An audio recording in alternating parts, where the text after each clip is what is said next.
नमस्कार बंधुरा केमन आछो तोमरा सबाई आशा करी सबाई भालो आछो और आमिও भालो आछि। और आमार हाथे एटा कि देखते पाच्छो हयतो भाबछो एटा कि एटा हच्छे ओलेर डाटा। तोमरा के चेनो और के चेनो ना এটা কমেন্ট করে বলো। আর এটা আমি আজকে নতুন একটা মানে রান্না করব, এটা নতুন একটা রেসিপি রান্না করব। কিভাবে করি পুরো ভিডিওটা দেখতে থেকো তাহলেই বুঝতে পারবে। চলো বন্ধুরা, ওলের ডাটাগুলো আমি কেটে নিচ্ছি এখন। আর এইভাবে কাটতে হবে ডাটাগুলো, দেখো অনেকটা করে ফেলে দিতে হবে।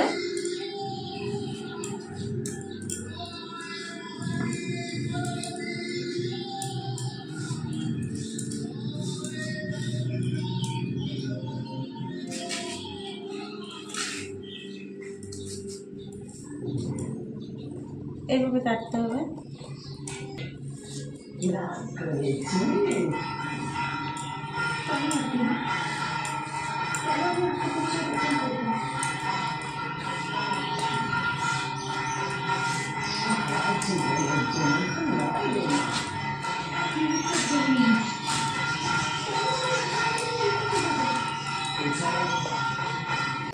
আলুটা কেটে নিচ্ছি।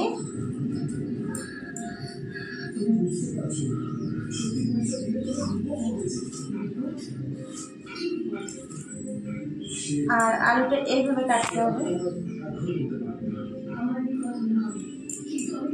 দেখো বন্ধুরা, আলু আর এই ওলের ডাটাটা আমি কেটে নিয়েছি। চলো এবার রান্নাঘরে যাওয়া যাক। বন্ধুরা, রান্নাঘরে চলে আসলাম। আমি গ্যাসে ওভেনটা জ্বালিয়ে দেব, কড়াইটা বসিয়ে দেব, জল দিয়ে দেব। আর আলুটা নিয়েছি, এটা আমি জলের ভিতরে দিয়ে দেব, একটু সিদ্ধ হতে দেব। হালকা ভাপ দিয়ে জলটা ফেলে দিতে হবে। এখানে আমি হালকা নুন দিয়ে দেব। এবার আমি ঢেকে দেব। তো দেখা যাক সিদ্ধ হয়েছে কিনা।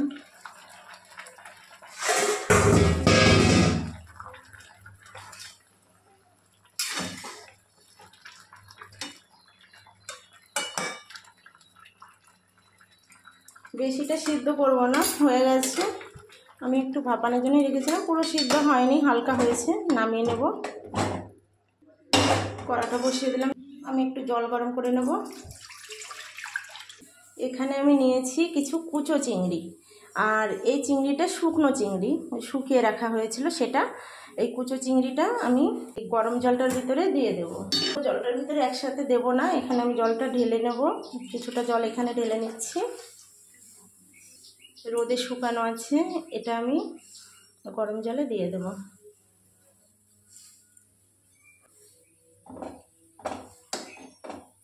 এটা এইভাবে 2-3 বার করে ভালো করে গরম জল দিয়ে ধুয়ে নেব। গরম জলটা আমার রাখা আছে, ওই জলটা দিয়ে ভালো করে 2-3 বার করে ধুয়ে নেব। আমি গ্যাসটা জ্বালিয়ে নিচ্ছি। তো কড়াটা গরম হয়ে গেছে, আমি এখানে একটু সর্ষের তেল দিয়ে দেব। এখানে আমি যে চিংড়ি মাছ শুকনোটা নিয়েছিলাম, ধুয়ে নিয়েছি ভালো করে। এবার আমি এটা তেলের উপরে দিয়ে দেব। এটা আমি একটু হালকা ভেজে নেব। একটু হলুদ গুঁড়ো দিয়ে দেবো। তো আমি নামিয়ে নিচ্ছি।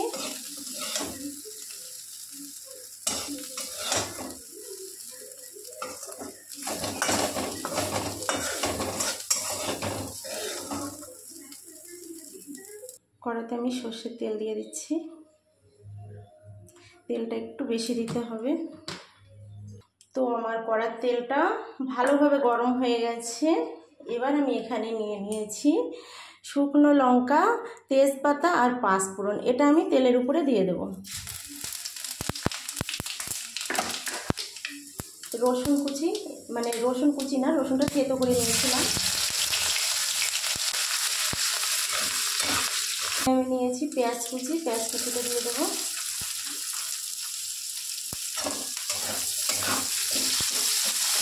এখানে আমি নিয়ে নিয়েছি লঙ্কা বাটা, লঙ্কা বাটাটা দিয়ে দেবো। লঙ্কা বাটা,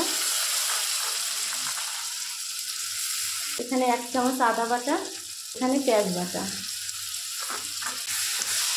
এই মশলাটা ভালো করে ভেজে নেব।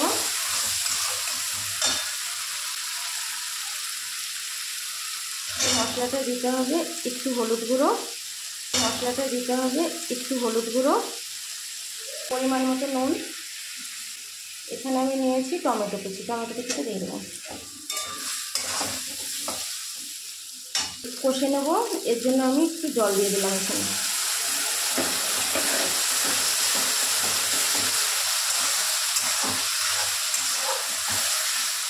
এবার মশলাটা তো দেখতেই পাচ্ছ মশলাটা পুরো তেল ছেড়ে দিয়েছে। এখানে আমি যে ওলের ডাঁটাটা আর আলুটা সিদ্ধ করে নিয়েছিলাম এটা আমি দিয়ে দেবো।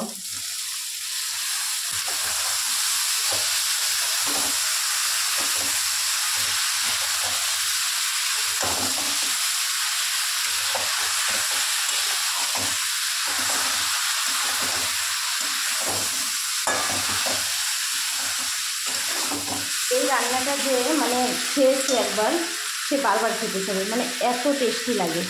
আমি কিন্তু এর ভিতরে জল ব্যবহার করব না, আমি একটুও জল দেবো না।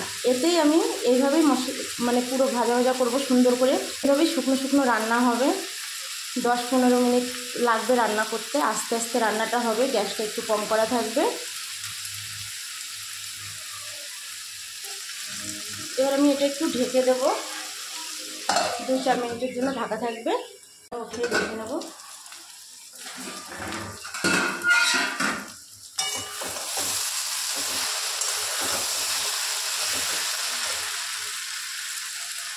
গ্যাসটা একটু বাড়িয়ে দিলাম। তো দেখতেই পাচ্ছ বন্ধুরা, জল দেওয়ার কোনো প্রয়োজন নেই এর ভিতরে, আর জল দিলে ভালোও লাগবে না খেতে।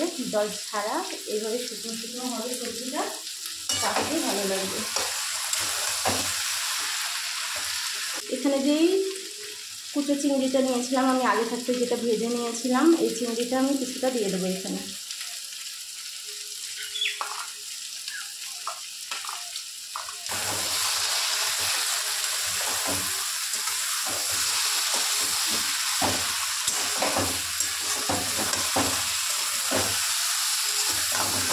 ধনে জিরে এলাচ দারচিনি আগে থাকতে ভেজে বেটে রেখেছিলাম আমি, এটা দিয়ে দেবো আমি উপরে।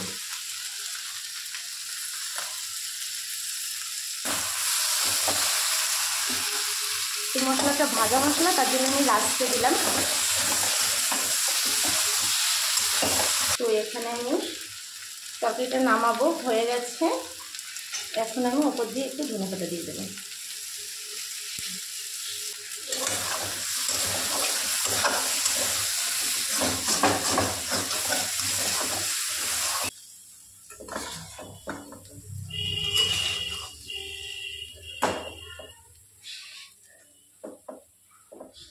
তো দেখো আমার ওলের ডাঁটার চচ্চড়ি হয়ে গেছে, চিংড়ি মাছ দিয়ে, গুঁড়ো চিংড়ি দিয়ে ওলের ডাঁটার চচ্চড়ি। কেমন হয়েছে বলো দেখতে। আর তোমরা যারা খাওনি তারা জানবে কী করে যে কেমন লাগে। আমি তো খেয়েছি, আমার থেকে খুবই ভালো লাগে, আমার খুব ফেভারিট জিনিস এগুলো। এই যে ওলের ডাঁটা যেটা রান্না করেছিলাম আমি, হয়ে গেছে কমপ্লিট রান্না। চলো খেয়ে বলছি কেমন হয়েছে।